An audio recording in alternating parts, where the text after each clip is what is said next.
Today, I'm talking about color therapy, how it helps bring the body, emotions, and mind into balance. We'll explore practical ways to use it in everyday life, what research suggests about its effects, and how culture shapes our response to color. My goal is to give you clear, useful tools you can start applying right away. When I talk about green, I picture a distillation column. Excess tension rises like steam, cools, and condenses back into something clear and usable. It's like running emotions through a fine sieve. The froth gets filtered out, and what remains is steady, balanced energy. When I work with green, I imagine a grid that assigns you a single cell and asks you to stay. You try to slip out, but green keeps you contained. Even moving inside the grid is hard. The agreement is simple: hold your position. It can feel like solitary confinement. Yet the very structure that holds you also organizes life. Green makes processes legible. In research mode, we think green, measure, cut, measure again, mass, volume, density. Inside that frame, the unknown becomes knowable. Therapeutically, I use green to stabilize first, create boundaries, slow the system, restore rhythm. Then, when it's time to move, I add a warm accent, a touch of yellow, a wood texture. So the grid becomes a launchpad, not a cage. Only those willing to risk a step beyond the cell make the breakthrough. Green does not recognize concepts like intuition, empathy, or love. If we talk about love, it is only as a habit or something mechanical and pre-programmed. Green is one of the autonomous colors. It has a stronger impact on the psyche. If a person is kept in a green room for too long, they will gradually go mad. Green symbolizes stability, reasonableness, and soft comfort.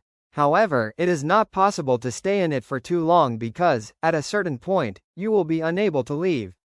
It results in a kind of preservation process, and that applies to you as well.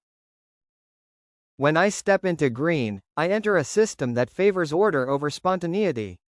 Intuition, empathy, even love, get translated into routine, like pre-programmed rituals.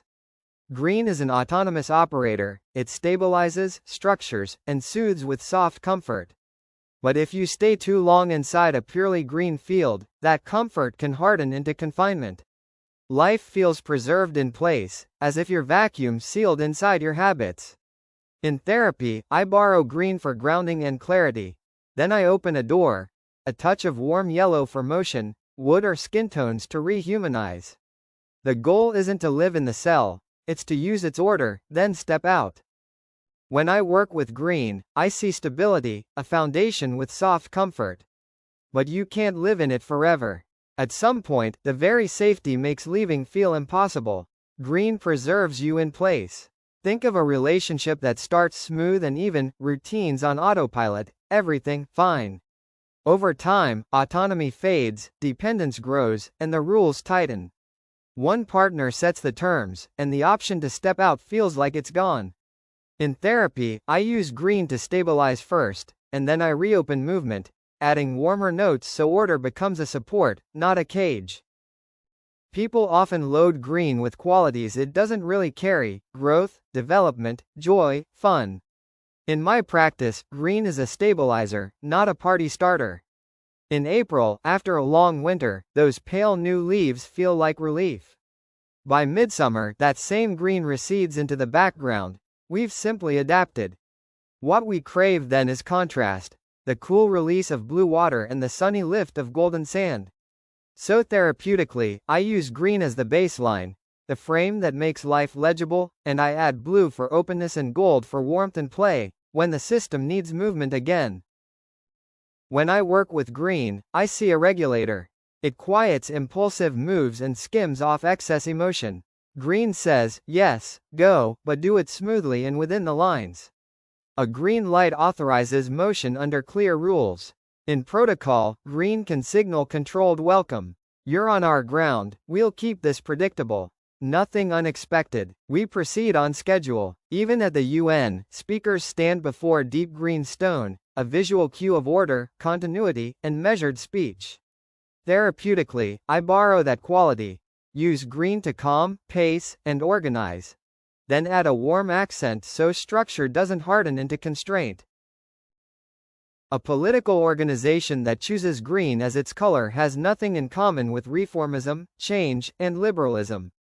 On the contrary, this party is built on a military principle, where there is no individual opinion.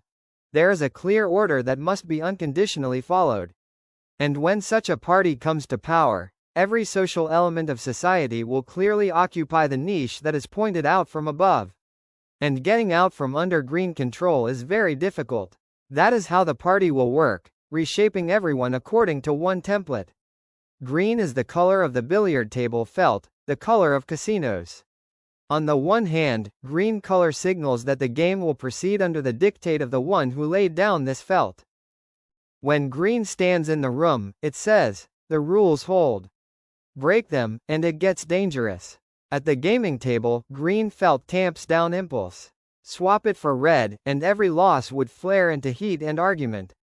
On green, play feels procedural, logical, fair, almost pre-agreed. Think of money. The US dollar reads as green. That palette signals continuity and control. It keeps systems loyal to the familiar. Older notes lean gray-green, which adds a cool message of seriousness and restraint. In therapy, I borrow that signal. I use green to pace, calm, and structure. Then add warm accents so order doesn't turn into obedience. How sexual is this color? For instance, your partner prefers green underwear. Be prepared. These will be quite specific sexual relationships. Everything will be planned and arranged. Don't even try to improvise, make spontaneous actions, or go beyond what is allowed. The number of contacts per week is strictly scheduled. Don't even try to break that routine. One of our acquaintances painted their kitchen green. They even repainted the fridge to match the kitchen tone. The most commonly heard phrase in their house was, "It's healthy." It can be supplemented with the imposition of healthy eating habits and constant control. I often see green on school and kindergarten fences, and it's the perfect signal. It says, run, play, learn, freely, inside this boundary. Do not cross the green line. A child who walks up to that fence will hear the caregiver's voice. You can't go beyond this area. Green makes the rule feel calm, predictable, and safe. Think of the classroom, too. On certain days the board is green. The message is, absorb the lesson as given. Today is about structure and practice, not debate. Green keeps attention steady and turns knowledge into routine. In my work, I use that quality intentionally. Green to create a safe frame, then warmer accents. Yellow for curiosity. A touch of wood for warmth. So the frame invites exploration instead of locking it down. Voiceover script, American English, first person, Dmytro Tytula. In many faith traditions, green signals order and belonging. From the green banner in parts of Islam to green domes in some Orthodox churches, the color sets a rhythm.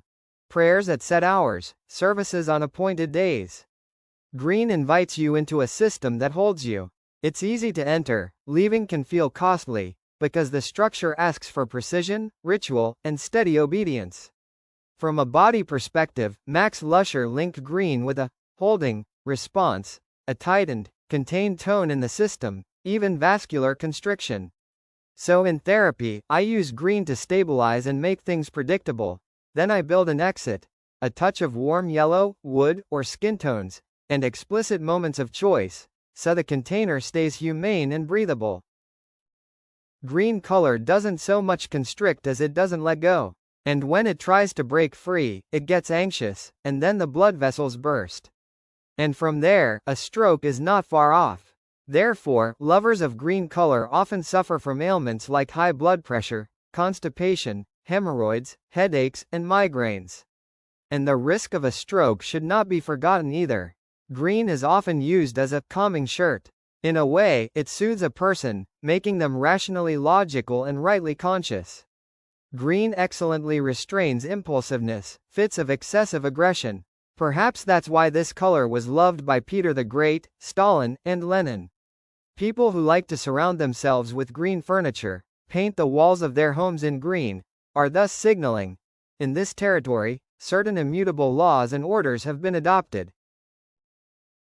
They warn that the house has an owner with rules and dogmas that must be respected and strictly followed.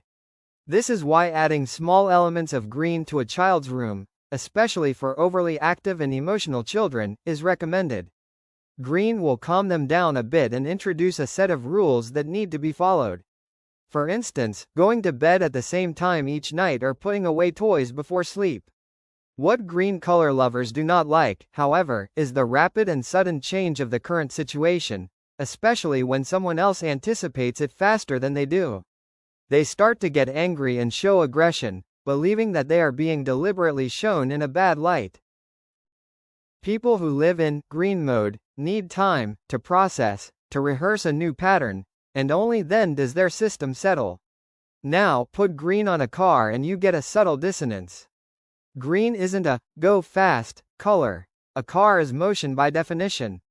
So green on a vehicle reads less like speed and more like reliability and rule keeping, the quiet promise of long, uneventful service. We often hear about the dynamics of green, but to my eye it doesn't shout Formula One energy. It communicates composed movement, proper driving, staying within the code. If you want the car to signal agility or adrenaline, you'll usually reach for other cues, contrast, sharper hues, or aggressive geometry. A green tie carries a quiet dissonance. A tie, to me, signals forward motion, freedom to adjust on the way to a goal. Green prefers pre-calculation.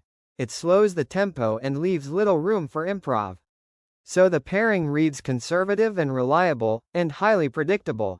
That predictability is a strength for some personalities, but it also locks the system.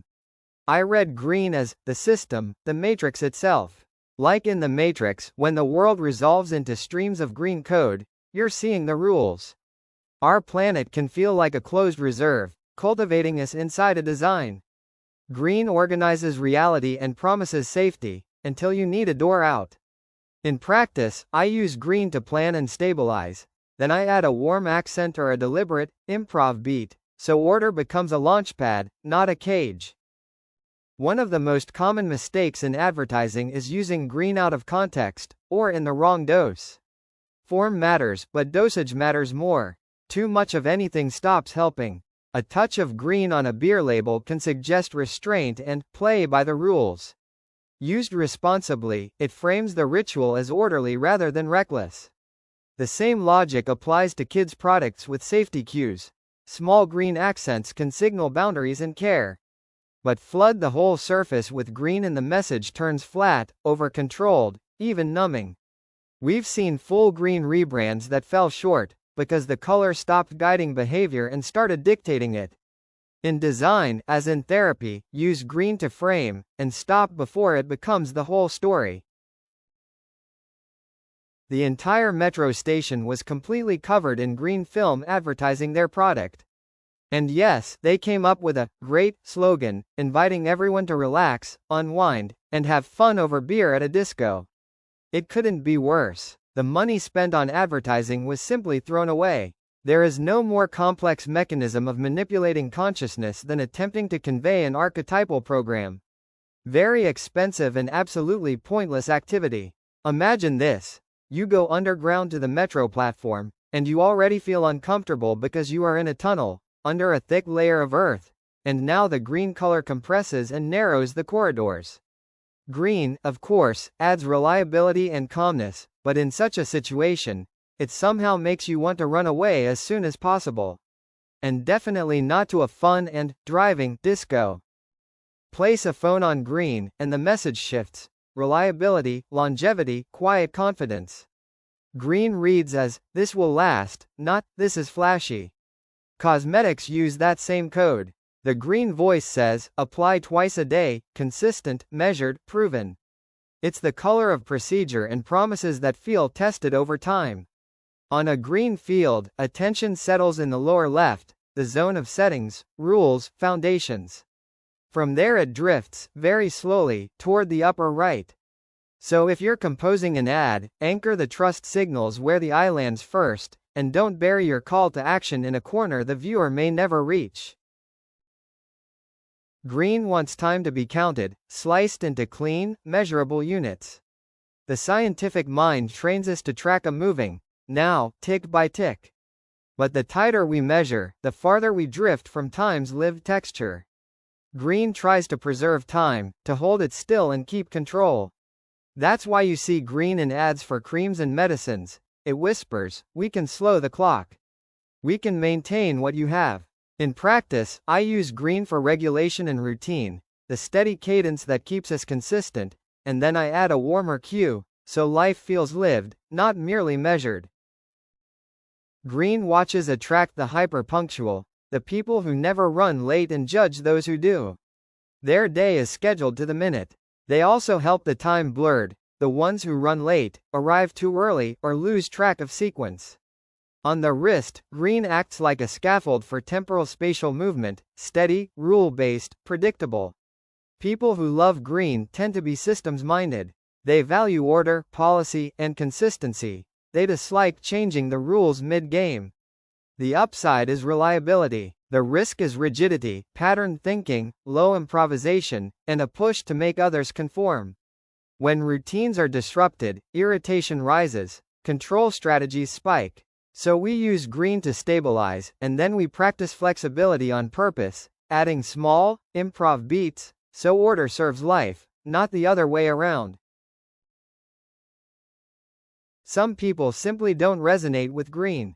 They live as free agents, preferring open routes and minimal boundaries, often gravitating toward grays and neutrals. They don't reject responsibility, they just resist being defined by rules or by another person's agenda. In Lusher's terms, it's less about a lack of self-assertion and more about not asserting themselves through control. As for materials and surfaces, green is unusually adaptable. It negotiates well with wood, metal, glass, stone, linen, almost anything. It rarely clashes, it harmonizes and stabilizes the field around it. In practice, I treat green as a friendly framework. Use it when you need order and calm. Reduce it when the room needs freedom and exploratory movement. Glossy or polished surface of a green object enhances the success and aesthetics of the green system. These are rules and laws by which a person has achieved recognition and greatness. It is a company where only successful and cool employees can work. Becoming part of such a firm is the fate of the lucky ones. If a person prefers this surface in interior items, it signals that you are lucky to be under their control. An item of green color with a mother of pearl or pearly finish offers to start a soft and unobtrusive dialogue, during which it will slowly introduce you to its circle of rules, norms, and requirements. After which, it will be very difficult to break away from this system, as green does not reveal. Green plays well with almost any surface. Wood, stone, glass, metal, textiles, it rarely clashes. Instead, it finds common ground and brings the scene into quiet agreement. A green object with a pearlescent sheen invites a soft, low-pressure dialogue. It warms you up gently, then slowly ushers you into its circle of rules and routines. You won't see all the cards on the table, and the true aim of the contact stays slightly veiled. Once you've entered that system, stepping out can feel unexpectedly hard. In therapy and design, I treat iridescent green as a courteous guide, useful for opening the door, while I keep a clear exit visible, so the invitation doesn't turn into an invisible contract. Pair green with metallic and the tone turns firm and honest. It states its terms up front and expects you to follow them. This isn't a palette that negotiates behind the scenes. With that metallic edge, the message cuts cleanly through, decisive, precise, non-evasive. In practice, I use green metal when I want boundaries to be crystal clear. Rules, safety protocols, compliance steps. Then I soften the landing with a small warm accent so clarity doesn't feel punitive.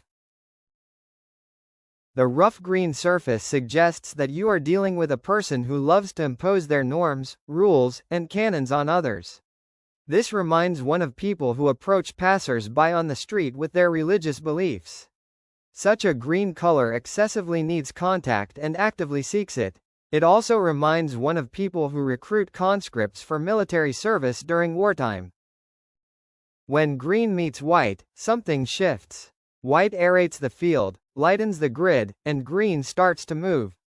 The guarantees feel less heavy, more agile. Rules are still there, but they breathe. That's why many people read green as dynamic or growth when it's paired with bright white.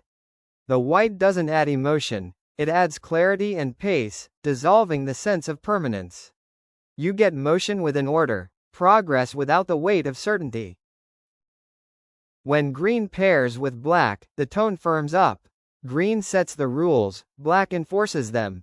This palette changes the room by statute, not please comply, but comply, and it will be checked. It reads as guardhouse authority, orderly, consequential, exact. I use it sparingly, only when boundaries must be unmistakable, and I add a small warm note so clarity doesn't slip into intimidation. When green pairs with gray, it puts on a friendly disguise. Gray says, we're equals, relaxed, no pressure. But once contact is made, green quietly folds you into its system. Rules appear, routines crystallize, and the frame closes. I use this combo when I need gentle entry and clear structure. Then I add a warm accent so the frame stays supportive, not covert. When yellow shines under green, it gets permission to play, but inside a rule set. Green lays down the terms. Yellow brings cheer and initiative, lively but accountable, bright yet budgeted. It feels like a well-run bank. Energy is welcomed, withdrawals are possible, but never reckless. Everything is tracked and timed. I use this combo when I want optimism with oversight, momentum that stays inside the guardrails. Green alone prefers soft control. Add blue, and the system hardens, cooler, more calculating. This palette creates distance. I'll care for you, but from arm's length. It's precise, procedural, and slightly aloof, structure without warmth. I use green-blue when I need clean boundaries and clear thinking, then I add a small warm note so guidance doesn't turn into cold supervision. Green on its own prefers soft control. Add dark blue, and the system grows powerful and careful. In this palette, I'll show empathy while I gather the data. I listen closely, fill every slot, map the process end to end, and once the model is complete, I classify, decide, and move. People drawn to green-dark-blue are often deeply interested in others' lives, up to the point where their understanding is total. After that, distance returns, and procedure takes the lead. I use this combo when I need rigorous care without chaos. Then I add a warm note so concern doesn't turn into cool surveillance. When red meets green, red's energy gets a steering wheel. Green doesn't kill the drive, it channels it. Outbursts turn into routes, deadlines, and rules of engagement. I use this pairing when I need momentum with oversight. Launch fast, but within guardrails, so passion becomes progress, not fallout.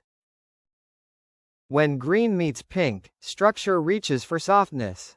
Green tries to invite pink in, then guide it, even tame it. The result can be protective tenderness. Rules with warmth, boundaries that feel caring instead of cold. Used well, it's supportive care. Overdone, it slides into overprotection. Sweet on the surface, controlling underneath. When green meets violet, the system studies the mystery. Green invites violet inside to observe it, testing, naming, mapping. Like a scientist watching a magician, trying to see the method behind the miracle. Violet brings intuition, meaning, and depth.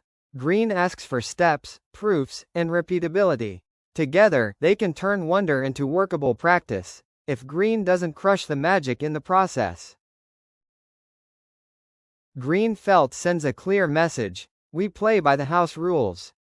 It tones down spikes of emotion and keeps the table steady, less exaltation, fewer flare-ups, more procedural focus on the game itself.